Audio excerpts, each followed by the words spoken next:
ये लड़की अपने पति से बहुत प्यार करती है, लेकिन शादी के बाद इसे अपने पति का वो राज पता चला जिससे इसकी पूरी जिंदगी ही बदल गई। इस कहानी की शुरुआत में हम जेनिफर नाम की एक लड़की को देखते हैं जो एक रहस्यमयी आदमी से अपनी जान बचाकर भाग रही है, लेकिन बीच सड़क पर भागते हुए वो एक गाड़ी से टकरा जाती है।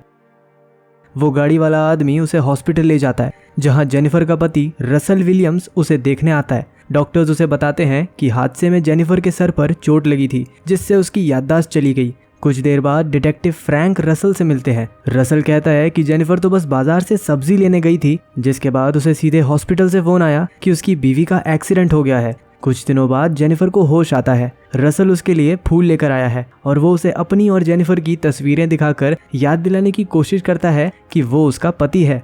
जेनिफर अपने मॉम डैड के बारे में भी पूछती है, पर रसल कहता है कि वो तो 2 साल पहले ही गुजर गए। खत्म।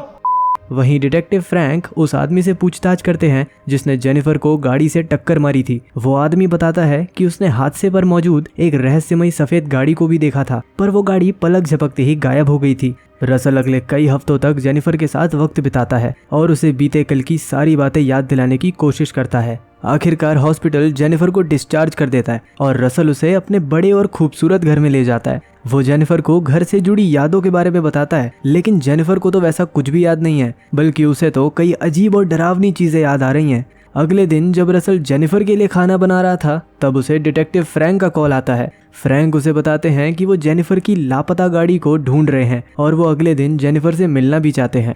बाद में जब जेनिफर रसल से पूछती है कि किसका फोन था, तब रसल झूठ बोलता है कि ऑफिस से फोन आया था। वो ये भी कहता है कि जेनिफर ने शादी के बाद अपनी नौकरी भी छोड़ दी थी और उसके कोई दोस्त भी नहीं है। हादसे में जेनिफर का फोन भी खो गया था, इसलिए रसल कहता है कि वो बाजार जाकर उसके लिए एक नया फोन लेकर आएगा।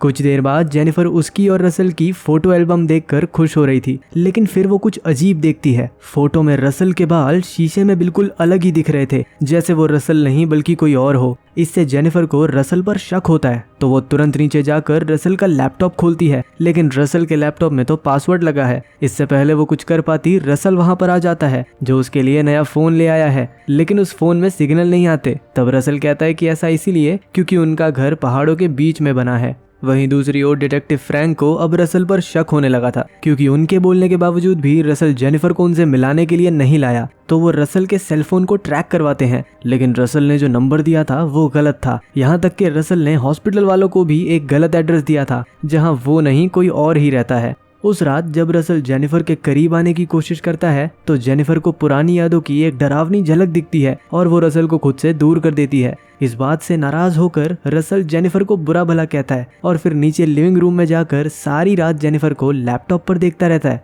अगले दिन डिटेक्टिव फ्रैंक हॉस्पिटल में फोन करके सीसीटीवी की फुटेज मांगते हैं, जिसमें वो देखते हैं कि जो सफेद गाड़ी हादसे के वक्त देखी गई थी, रसल उसी गाड़ी से हॉस्पिटल आया था, जिसका मतलब वो सफेद गाड़ी रसल की ही थी।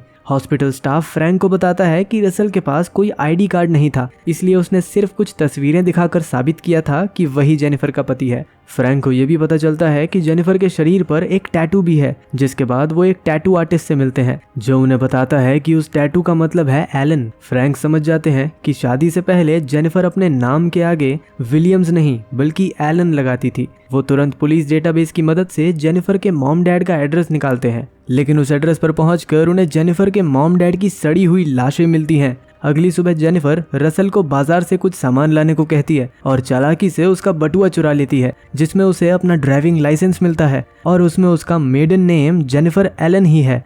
वहीं दूसरी ओर फ्रैंक उस कंपनी में जाते हैं जहां जेनिफर और रसल काम किया करते थे। उन्हें पता चलता है कि जेनिफर और रसल ने शादी से पहले नौकरी छोड़ दी थी और वो वहां पर उनकी ग्रुप फोटो भी देखते हैं, जिसे देखने के बाद उन्हें उनके सारे सवालों के जवाब भी मिल जाते हैं। वो फोटो में जेनिफर को अपने असली पति रसल विलियम्स के साथ देखते हैं और उस फोटो में रेयान भी मौजूद है, जो इस वक्त जेनिफर के पति होने का नाटक कर रहा है। मैनेजर फ्रैंक को जेनिफर के पति रसल की लिखी हुई एक चिट्ठी भी थमा देते हैं। दूसरी तरफ जेनिफर वापस रेयान का लैपटॉप खोलती है और इस बार वो पासवर्ड जेनिफर एलन डालती है, जिससे लैपटॉप खुल जाता है और वो देखती है कि कैसे रेयान ने अपनी फोटोज एडिट करके हॉस्पिटल वालों को बेवकूफ बनाया। वो अपनी और अपने पति की असली तस्वीरें भी देखती है, जिससे उसकी याददाश्त भी वापस आ जाती है। उसे याद आ जाता है कि कैसे रेयान ने उसके पति और उसके माँ बाप का खून किया था और हादसे की रात वो रेयान से ही बचकर भाग रही थी।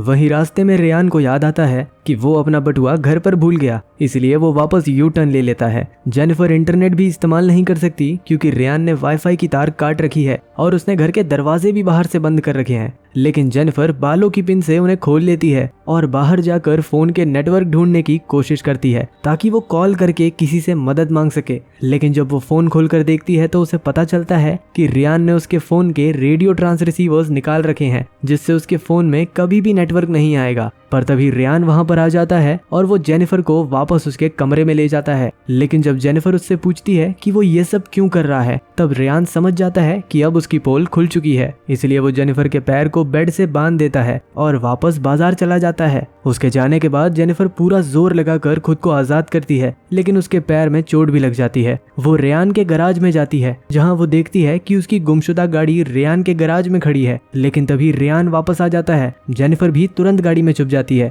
रेयान गाड़ी की डिक्की खोलता है जिसमें जेनिफर के पति रसल विलियम्स की लाश पड़ी थी।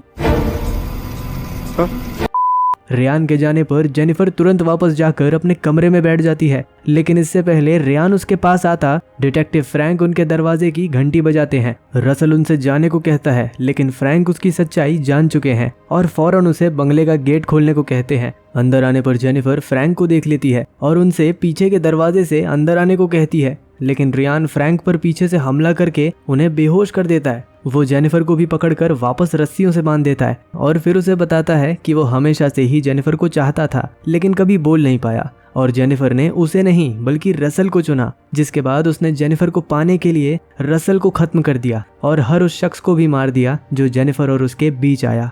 इतना कहकर वो वापस नीचे जाता है और फ्रैंक को एक फ्रीजर में बंद कर देता है और वहीं जेनिफर पास में रखा लाइटर उठाकर अपनी रस्सियों को जला देती है। और जब रेयान वापस कमरे में आता है तब वो उसके सर पर पीछे से वार करके उसे बेहोश कर देती है और बंगले के खुले गेट से भागने की कोशिश करती है, लेकिन आसपास सिर्फ जंगल ही जंगल है। रेयान को भी होश आ जाता है और वो जेनिफर का पीछा करता है। वहीं दूसरी ओर फ्रैंक किसी तरह फ्रीजर का दरवाजा खोलकर बाहर आ जाते हैं। रेयान से छुपते हुए जेनिफर उस पर फिर से हमला करती है, लेकिन रेयान इस बार उसे पकड़ लेता है और आखिरकार उसे मारने का फैसला करता है। पर तभी फ्रैंक उसे रोक लेते हैं। फ्रैंक को रेयान से बचाने के लिए जेनिफर बंदूक उठा लेती है और रेयान को गोली मार देती है, जिससे आखिरकार रेयान की मौत हो जाती है।